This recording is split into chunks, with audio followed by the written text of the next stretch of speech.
All right, have at it. Put anybody on PUP today? No, so you guys all saw the news with Darrell Luter. He was put on at an earlier date. To come, now we still have physicals, but to come, Mitch Wisnowski could be a guy that would actually go on NFI. He tweaked his back, just lifting weights away from here, and so he may be an NFI situation, which is really the same rules as a PUP, just didn't do it here. But now Brock's cleared and ready to go. He's been cleared. He's going to be without restrictions. Now, having said that, we're sticking and we're adhering to a plan that's been put in place for some time. And he got after it the last couple of days. We upped his pitch count, so it was kind of the peak of the buildup. And so he'll take off day one. And but we believe in that plan. So he's cleared without restriction. There will be some time off, due to pitch count and all that, sticking to the plan. But the great news is Brock has worked his tail off, and he's ready to go.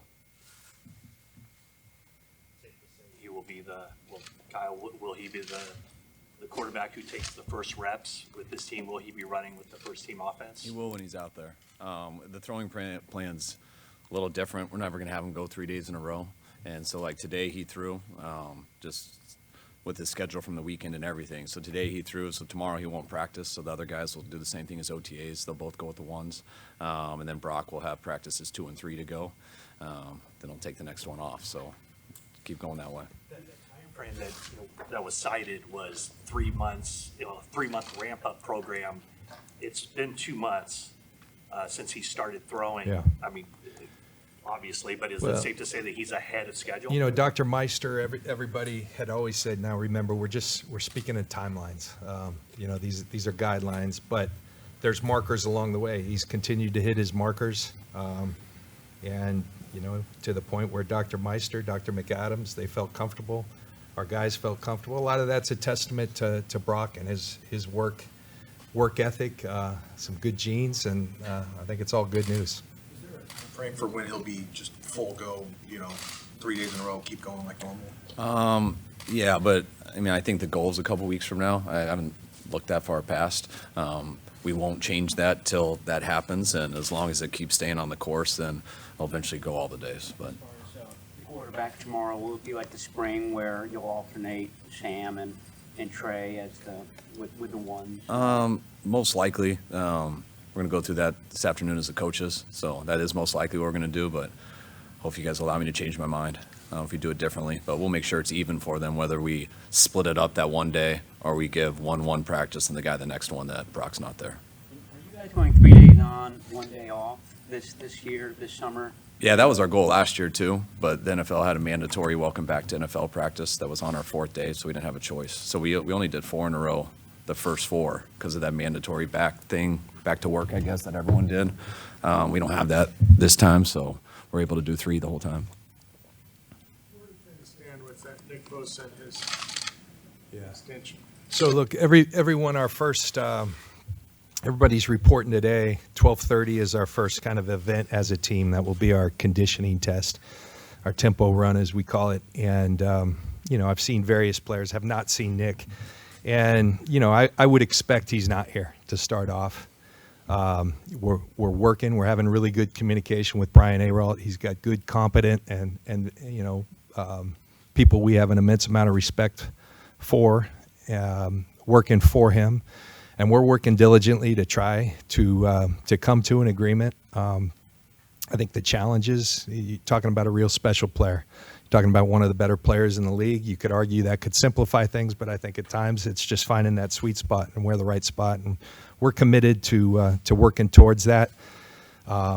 Just spoke with Brian this morning. We're also committed. You guys might have heard Mike Brown today. We're going to keep things private. I always appreciated that as a player. I feel like there's some sanctity to those things. You don't want everything being aired out. And so we've agreed with Brian and Nick to keep our dealings private. So I think that's the extent of what I'll say. And when there's updates, we'll give them to you.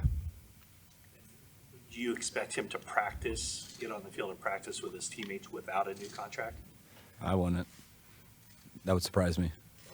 Yeah. That's a mutual decision, coach or team and the player. We want all our players to be here. We Oh, got a yeah, pretty I good mean- track record of having our guys here and done, with contracts. So, like I said, this one may be perhaps a little more complex and no timelines there, but I tell you that we're working hard. We have good communication and we got to keep doing that. And the interest is mutual. Yeah. Players holding in? Is there an expectation that he might show up but then not practice? I think it's different in his situation because he doesn't. I forget what the fifth-year option or whatever. He's not getting fined $50,000 a day, so he's not in that same situation. So.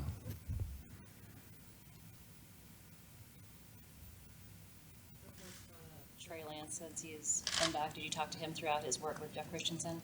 Yeah, Trey and I will FaceTime here and there over 40 days away, and Trey's in a great spot. He's pumped to be back, feeling as good as he has, and he had a great OTAs, and really excited to get started for this. Did you guys tell Trey to work with Jeff Christensen, recommend Jeff Christensen, or did Trey find him on his own? No, yeah, he found him on his own. We never really pick who they work with. They all have different guys. You've seen out of Brock and his throwing, just the velocity of it, and you said he ramped him up, so what are you seeing from him so far? We don't get to see a lot because we're not out there in person with them, but I get videos sent to me all the time on my 40 days away, and I'm allowed to watch from my window, so I got to see that pretty good this morning. And he looks like Brock, and that's when you talking to like quarterbacks who've had this and stuff before, like I remember talking to Steve Berline, and he had this, and it was so scary, but kind of what he told me is how it usually goes. It's a clean thing, even though it takes a while, but they always say like 6 to 9 months because it is clean. And if everything goes right and you do all your stuff, I just remember him telling me it most likely would be like that because it was for him. And just watching Brock go through it and watching all the steps and the milestones that he had to get to and watch him throw every day, it looked like that. So I always thought in my mind, just so I wouldn't be disappointed, it would take a few weeks in camp. But he always looked like he would be ready because you didn't see any setbacks. And just talking to other guys, that's how it ended up. And watching it on our own, I thought it would go that way. But you don't really say that. You wait to hear it from Brock. And to get back and talk to him last week and just to hear how he felt just mentally and being able to see physically, he's ready to go. So we're pumped. And I think he deserves a ton of credit for the work he's put in. There's a lot of people involved. Dr. Meister, I really sent him a message today how much I appreciated him sticking to his guns. Remember the delay in the surgery. Would have been really easy to succumb to pressure. A lot of people whose livelihoods depended on that. He made the decision it was best for him, and ultimately I think that proved right. And, everybody from Ben Peterson, Dustin Little, who worked tirelessly, Ryan Donahue, with Brock, I think they've done him one heck of a job. He works with some throwing guys down in Jacksonville, been spending some time there the last few weeks. Done a really, really good job, and from all accounts is doing really well. And it's been a cool process. At all to see, any timelines and things like that, text or anything? I didn't, but I remember when Nick did it, and that was his last time with us, and just hearing how bad it was, I was like, man, he's not going to be able to do it next year probably in preseason. And he wasn't with us, so I didn't investigate a lot of it. But I remember watching him right there in the preseason. So, yeah, I kind of had the same feeling just from his results. How pleased are you with the work Trey's done with Jeff Christensen, and how different does he look as a thrower to you, or does he look different? He looks healthier. I think his feet look better.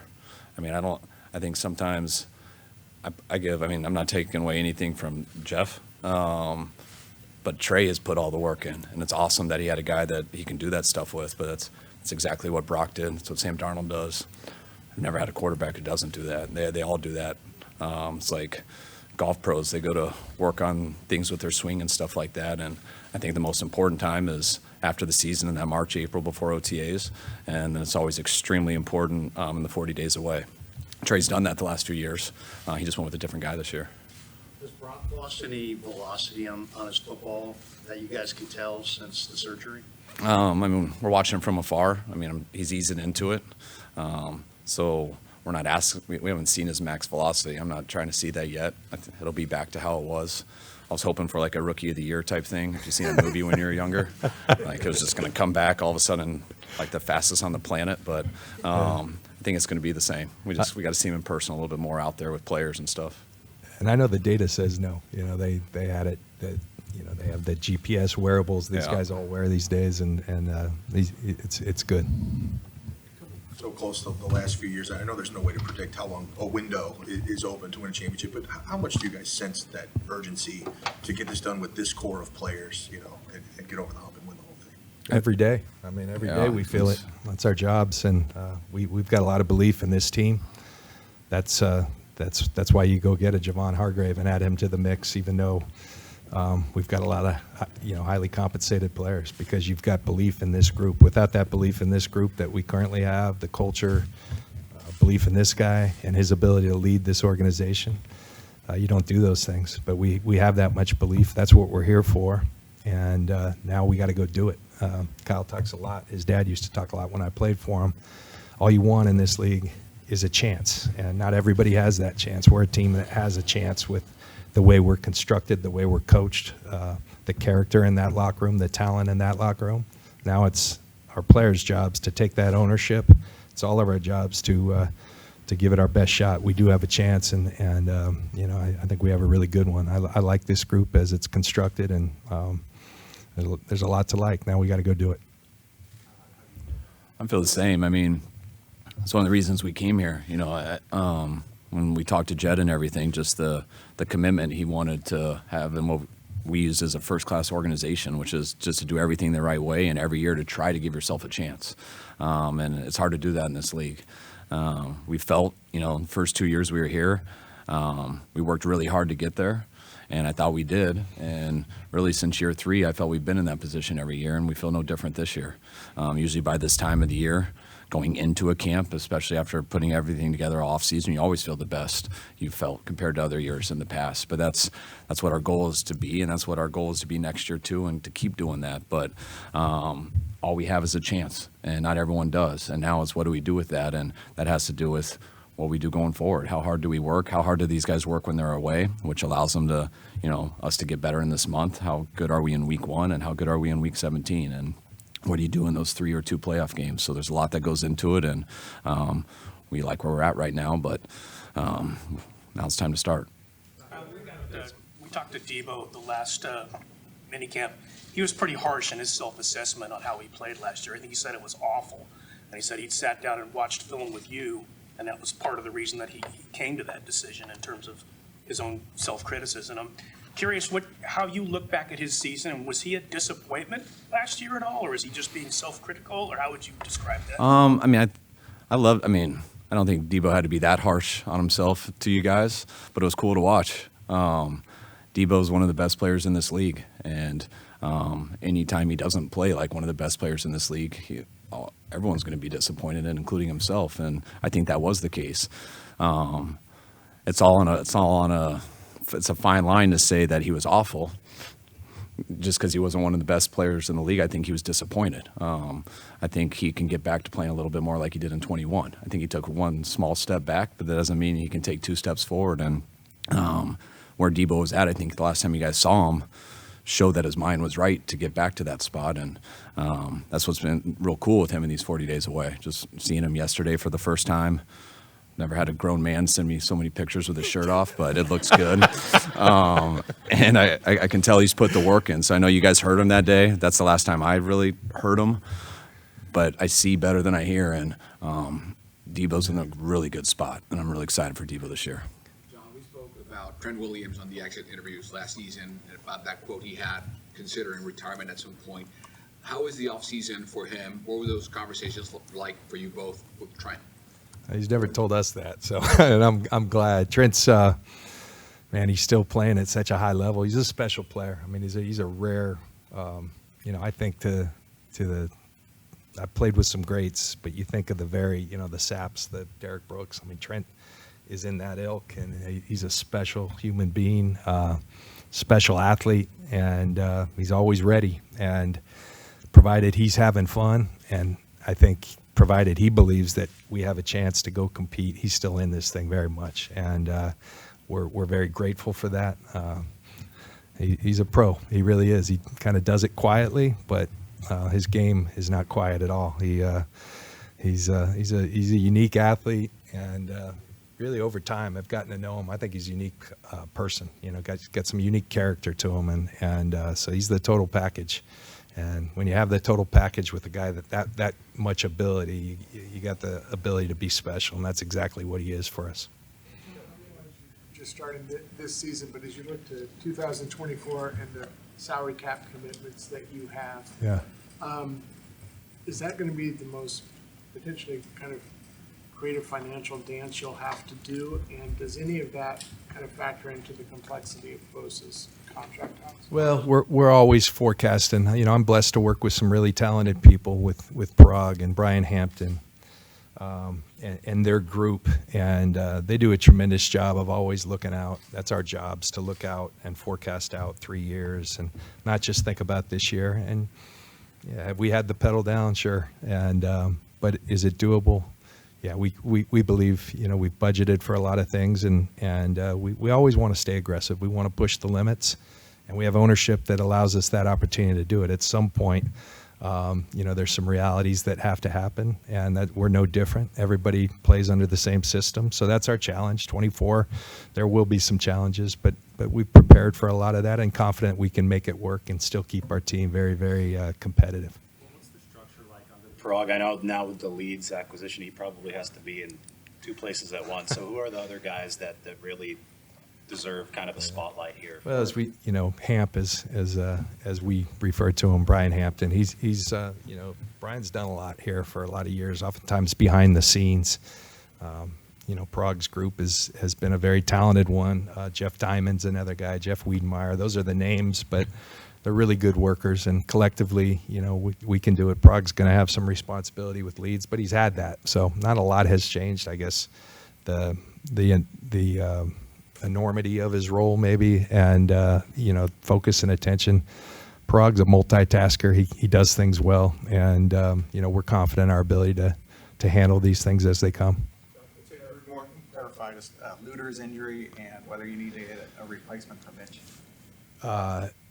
No, we don't with Mitch. It's nothing we're concerned about long term, but you know, with the back, you want those things to quiet down before they, you know, if you don't, they can become chronic. So we want to put that to rest, and we don't think it's too serious. Now, Luter, you know, in one of the last OTAs, hyperextended his knee. It resulted in a deep bone bruise. He's working his way back. Still has a few weeks. He's a kid who really had impressed us throughout the whole draft process, but then in his work here. Sharp kid. That's a tall order for a rookie, you know, especially not getting all the reps. We believe he's somewhat, we'll see. You know, he's got to prove it, but he's uniquely equipped because he's he's like wise beyond his years, has been our experience with him. Now he's got to go do it, and I can tell you he never left here. His focus on the rehab was just excellent. So he's trending really well, but it is going to take some time. So not ideal, but that's where it is.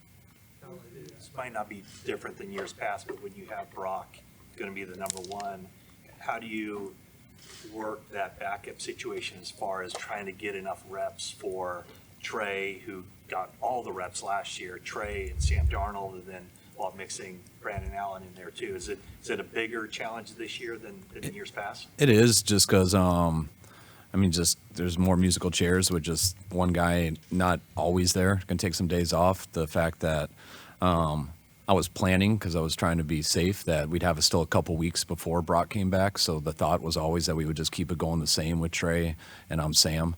But I always was ready that this could happen. So the fact that this did happen is good. But, you know, Brandon came on and did a really good job in OTAs. So that's, to me, what makes it a little bit harder, how to fit in a 4th guy, but he earned that. And so that's what we're going to have to figure out as a staff with reps and everything. The 1s and 2s, pretty much, they get the same reps. So it's not a problem with the 1s and 2s. The 3s are the ones who don't get as much. I keep reminding Brock, you know, might be stressed out, he's missing today or something. I keep reminding him all he got were 3 reps last year for like the first month. So he's going to have a lot more reps regardless of what happens this year. But that's now we got to figure out for the 2s, because Sudfeld got those mainly with the 2s last year. Now we're going to split those up with those guys, and I know that'll bleed into the 3s. But when it's said and done, hopefully it'll balance out. I know we're going to give them all an op, and that's also why those preseason games will probably be a little bit more for those guys too than they have been in the past. The degree to which Christian McCaffrey gets after it during OTAs. I mean, it's pretty noticeable. I'm curious, once training camp hits, how much do you have to sort of tone him down, or is he good about backing off himself, or how do you get him through to week one? Christian's a very conscientious guy. Like, he knows everything that goes into his body, every step he takes, everything. He's a psycho in that way, in a very good way. So you don't have to worry too much about it from our standpoint, because he's pretty communicative with us. But I mean, we have a plan with him. We have a plan with a number of our guys, and usually our plan's pretty good. So they don't. Sometimes they ask us for more, usually. So I bet it'll play out all right, but Christian's not a guy who would ever have a problem coming and telling us, hey, I need to shut it down for a couple days. But the way this is, the way it's 3 days on, 1 day off, the way we high-low our reps, the number of guys that you have at the positions, we've always given vet days and stuff. It's really hard to give a vet day now because the whole team has them naturally. But that's stuff that we know we need our guys ready for the season. It's our job and them to make sure they're ready to go in the season. Sometimes it's really tough just to get to week one. If you just get to week one, it's really tough to be there in week 4. So we got to make sure to build these guys the right way. And when you have a guy like Christian who did OTAs the way he did, the way he does really probably every single day except for probably 3 weeks right after the season, you don't worry about it too much. You don't have to do as much on him in training camp. Field during minicamp, Drake Greenlaw, Juwan Jennings, any updates on them, Elijah Mitchell? They're all, we haven't got it from everyone, but we've talked about everyone so far that we think are the only possibilities of pup. So all those guys should be good. That's what everyone's going through their physicals now, so it's not finalized, but there's no one on our mind that we're expecting not to be ready that we haven't mentioned.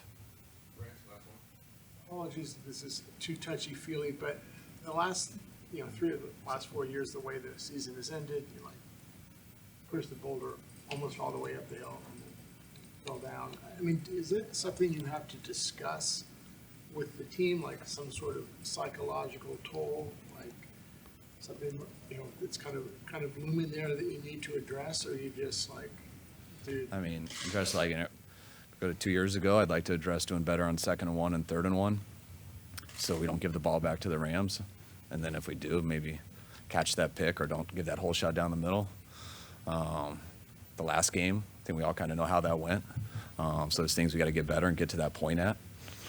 Our goal is to make the playoffs, and then our goal is to have 2 games at home, because we all know what everyone's ultimate goal is. And so we kind of look at it in that stride. But to sit there and make some mental thing out of stuff, I don't think it has been a mental thing. I think we've had our opportunities. That last game last year was a little bit different just because of the situation that none of us had experienced, just playing that whole half without a quarterback.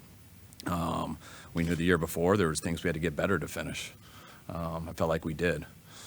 We got to make sure we get back to at least where we were last year, and we got to take steps forward to get better. But no, we don't make too much of a deal out of that stuff. I like it because our players have experience doing that stuff. There's not many guys here from 2019.